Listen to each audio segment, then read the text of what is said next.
Bonjour les hirondelles d'Hélène Suzoni et Isabelle Arsenault, aux éditions Casterman. Monsieur Dubout était un homme sérieux. Il n'aimait que son travail. Il filait droit vers son bureau quand, pfuit, une hirondelle rasa son chapeau. Pfuit, une deuxième hirondelle lui frôla l'oreille. Et pfuit, une troisième hirondelle lui passa sous le nez. Le cœur de Monsieur Dubout se mit à battre aussi fort que les ailes des oiseaux. Pfuit, pfuit, pfuit. Ce matin-là, Monsieur Dubout partit comme d'habitude à son bureau. Le ciel luisait d'un éclat doux. Les feuilles tombées des arbres tapissaient le sol de vieil or. Mais Monsieur Dubout ne regardait ni en haut, ni en bas. Il ne s'arrêtait pas non plus pour dire bonjour à ses voisins. Monsieur Dubout détestait parler aux gens et flâner le nez au vent. C'était un homme sérieux. Il n'aimait que son travail.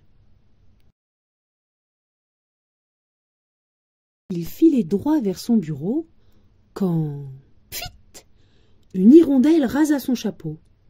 Pfuit, une deuxième hirondelle lui frôla l'oreille. Et pfuit, une troisième hirondelle lui passa sous le nez. Il en parut une autre, et encore une autre, et le ciel ne fut bientôt plus qu'un tourbillon de plumes noires et blanches. Lorsque Monsieur Dubout, tout étourdi, put regarder autour de lui, des centaines d'hirondelles s'alignaient sur les fils des poteaux électriques. Il comprit qu'elles s'apprêtaient à s'envoler vers un ailleurs plein de soleil. « Voyons, voyons !» se gourmanda Monsieur Dubout. « Le travail m'attend !» Mais il restait les yeux rivés sur les hirondelles. « Voyons, voyons !» marmonna-t-il, sans bouger davantage. En vérité, tous ces oiseaux sur le départ troublaient profondément Monsieur Dubout. Quelque chose se mit à gigoter au fond de ses souvenirs. Quelque chose comme un diablotin, pressé de jaillir hors de sa boîte. « Voyons, voyons !» chevrota cette fois Monsieur Dubout, car un petit garçon venait de surgir de sa mémoire. Un Dubout enfant que Monsieur Dubout, devenu grand, avait fini par oublier. Ce petit Dubout gardait sur lui des senteurs de pommes croquées en plein feuillage, et il lui remettait au cœur une envie inouïe, une envie qu'il avait taraudée jour et nuit, et qui avait fermenté en secret si longtemps qu'elle s'était teintée d'un souffle de magie. Une envie irrésistible, même pour un grand Dubout, aussi responsable et sérieux. Accompagner les hirondelles dans leur voyage. Et malgré lui, Monsieur Dubout commença à se hisser dans un arbre.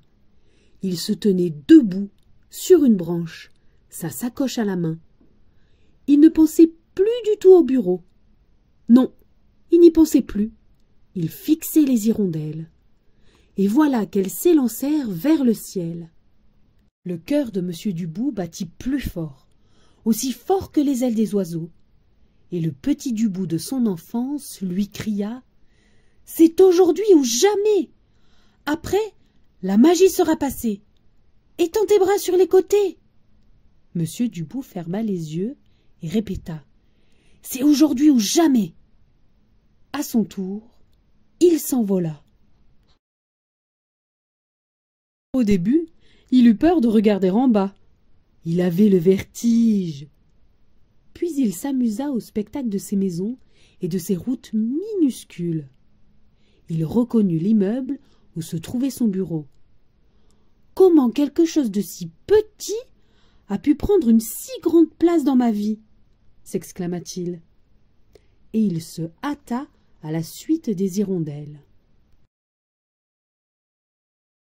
Depuis qu'il volait derrière elles, Monsieur Dubout se sentait heureux. Cela venait sans doute de leurs cris joyeux et de l'incroyable légèreté qui le portait à travers le ciel. Il se mit à appeler d'en haut les passants d'en bas. « Bonjour, bonjour !» leur lançait-il gaiement. Et il agitait son chapeau. Les gens, bouche bée, finissaient par le saluer aussi. Une petite fille s'écria. « Maman, regarde, le Père Noël !» Parvenu au-dessus de la Méditerranée, Monsieur Dubout frissonna. De gros nuages noirs boursouflaient l'horizon. Le vent soufflait en rafales, une goutte de pluie s'écrasa sur son nez. Il releva le col de son manteau, enfonça son chapeau sur les oreilles. « J'aurais dû prendre un parapluie, » s'inquiéta Monsieur Dubout. Les hirondelles volaient plus bas et lâchaient des « stivit, stivit » effrayés. Soudain, la tempête éclata. Les vagues se jetaient à l'assaut du ciel, et le ciel lui-même était secoué de vents contraires. Et tout cela grondait et rugissait et crépitait d'éclairs et se renvoyait rudement Monsieur Dubout et les hirondelles. « Oh !» gémit-il. « Dire que je pourrais être bien tranquille dans mon bureau. Qu'est-ce qui m'a pris de partir avec ces oiseaux ?» Et voilà que, ploc, un petit corps mouillé lui tomba dans la main.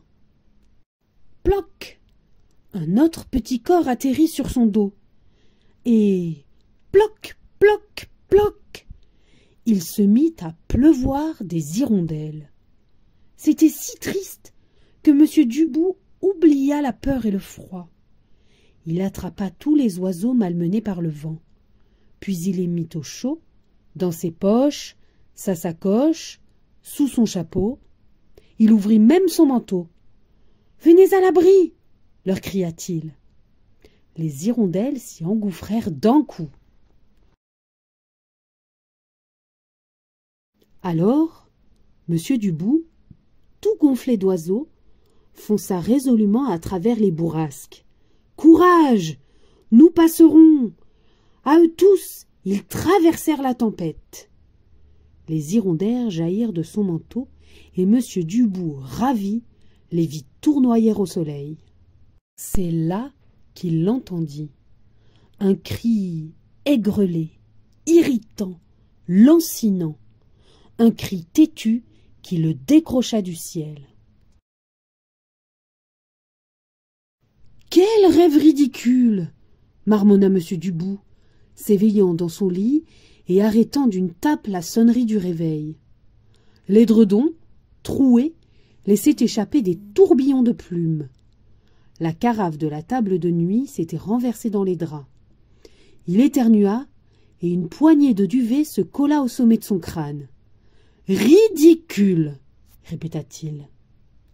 L'esprit ailleurs, il partit à son travail en pyjama.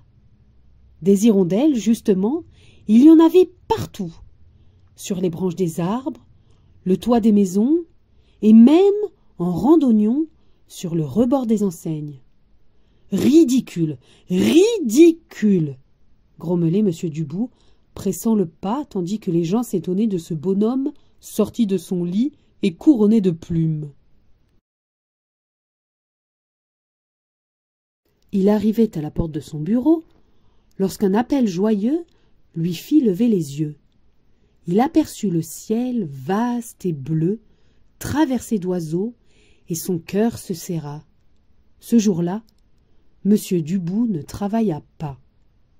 Le lendemain et les jours suivants, il resta chez lui à clouer, raboter et faire de drôles de bruits. Puis un matin, il appela ses voisins. « Oh !» s'émerveillèrent ceux-ci en découvrant dehors. « Une montgolfière !»« Je vous invite !» leur dit Monsieur Dubout. Tout le monde voulut y grimper. La voisine et son pot de fleurs, le gardien et son chat, le pianiste du rez-de-chaussée, la petite vieille du premier, et les bonnes nouvelles circulant vite, les enfants du quartier, les collègues de bureau et même les oiseaux fatigués. Monsieur Dubou devinait que ce serait là son plus beau voyage, et quand il cria « Mes amis, c'est aujourd'hui ou jamais !» la montgolfière s'éleva à la verticale, tel un petit soleil lâché en plein ciel. Fin.